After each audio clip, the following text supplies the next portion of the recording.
අයිබෝවන් මම දැන් අද ඔයගලන්ට කතා කරන්න යන්නේ ප්‍රේත ලෝකය ගැන. ප්‍රේත ලෝකයේ ඇතිවෙන හැටි ගණිතානුකූලව අපි විග්‍රහයක් කරන්න සූදානම් වෙන්නේ. දැන් අපි දන්නවා මේ අපේ මෙමරි එක පිරෙන ආකාරය ගැන අපි සලකා බලුවොත් ගණිතානුකූලව අපි දන්නවා හරියට ඒක මේ ටැංකියකට වතුර පිරෙනවා වගේ විදික්‍රමයක්. දැන් ටැංකියක් අපි අරගෙන පොඩි බරල් එකක් වගේ දෙයක් අපි සම්බන්ධ කරොත් එහෙම රිසර්වර් එකකට. එතකොට ඒකට වතුර පිරෙන වේගය ගැන කල්පනා කරොත් ඒක හුඟක්ම මුලදී ගොඩක් වේගයකින් වතුර පිරෙනවා. ඒකට හේතුව දැන් වතුර මට්ටම බරල් එකේ අඩු වෙන අවස්ථාවල ප්‍රෙෂර් එක වැඩියෙන් තියෙනවා.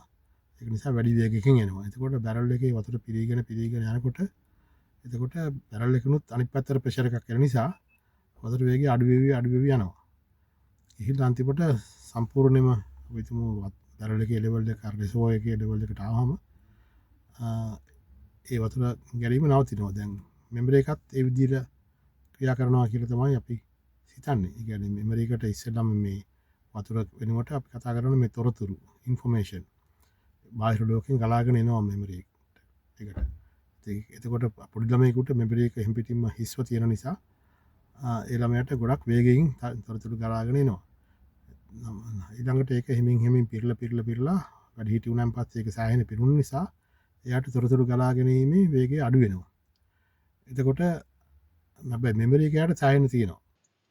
ඒක තමයි අපි දැන් graph එකක් අපි බලුවොත් එහෙම ඒක graph එකක් ක්‍රමයෙන් පිරෙනවා අනිත් එක ක්‍රමයෙන් වේගය අඩු වෙවි යනවා. ඒක තමයි මෙමරි එක පිරීමේ කතාව. පොඩි කාලේ අපි ඉස්කෝලේ ගිහිල්ලා සීමා සහිත වටපිටාවක් ඇතුළේ අපි ඉඳලා ඊට පස්සේ අපි රස්සාවක් කරන් පස්සේ පිට ඕන තරම් බඩු ගන්න පුළුවන් අවස්ථාවක් ඇති වුණොත් එහෙම බඩු ගන්නවා. දැන් අපි ඇඳුම් ගන්නවා හොඳට වැඩිය. හරිද? ඉතින් වාහන ගන්න පුළුවන්. ඉතින් අපි හිතමු අපි අපිට හොඳ ආර්ථිකයක් ඉන්නවා නම් අපි එහෙම කරගෙන යනවා. ඉතින් අපි සතුටුවෙන් කරගෙන යනවා.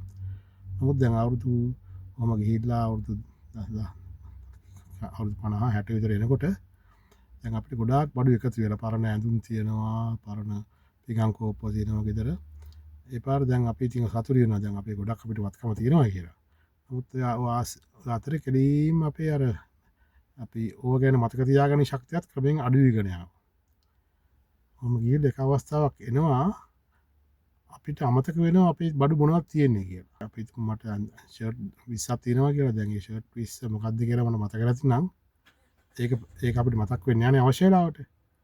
නමුත් ඒ වගේ අවස්ථාවක් වුණත් අපිට අර ආසාව තියෙනවා තව ඇඳුම් ගන්න ආසාව තියෙනවා. ඒකට නමුත් අපි අර අපේ තියෙන තණ්හාව නැත්තම් මෝඩ ආසාව නිසා අපි දැන් බඩු එකතු කරන් ඉන්නවා. අපි යථාර්ථය තේරුම් ගන්න නැතුව අපි අපේ වයස ගිහිල්ලා ඒත් අපි බඩු එකතු කරනවා. ඒතර ඒ අවස්ථාවට ආවම දැන් අපි බඩු එකතු කරනවා. හැබැයි අපේ ගාවත් තියෙන ওই බඩුව අපිට ඒක තියුණාට ඒක පාවිච්චි කරන්න බෑ. පාවිච්චි කරන්න බෑ. ඔන්න ඔය මානසිකත්වය ඒ කියන්නේ අපිට වත්කම් තියෙනවා යම්වත් දේවල් තියෙනවා හැබැයි ඒවා විඳින්න බෑ. ඔන්න ඔය මානසිකත්වයට තමයි අපි කියන්නේ ප්‍රේත ලෝකය කියලා. ප්‍රේතවන්ට දේවල් තියෙනවා. නමුත් ඒවා විඳින්න බැරි මානසිකත්වයක් ගොඩ නැගිනවා. ඒක විශේෂයෙන් මිනිස්සු හොඳට ජීවත් වෙලා පොඩි වරදකින් පොඩි වරදක් නිසා ඔයගේ මානසිකත්වය ආවම ඒගොල්ලෝ වයස ගියායින් පස්සේ මහලු වයසට පත් වෙනායින් පස්සේ අන්තිමට ඒ කාලේ ඒගොල්ලෝ ගොඩාක් පරණ විදියට හිතන්න පටන් අරගෙන ඒගොල්ලන්ට කාටවත් දෙන්නෙත් නැහැ. මේව තමන් දේවල් කියලා හිත දෙන්නෙත් නැහැ. ඒවා විඳින්නත් බෑ කියලා හේම මැරලා යනවා දුක් විඳිනවා. අන්න ඒක තමයි ප්‍රේත ලෝකය කියලා මම අදහස් කරන්නේ.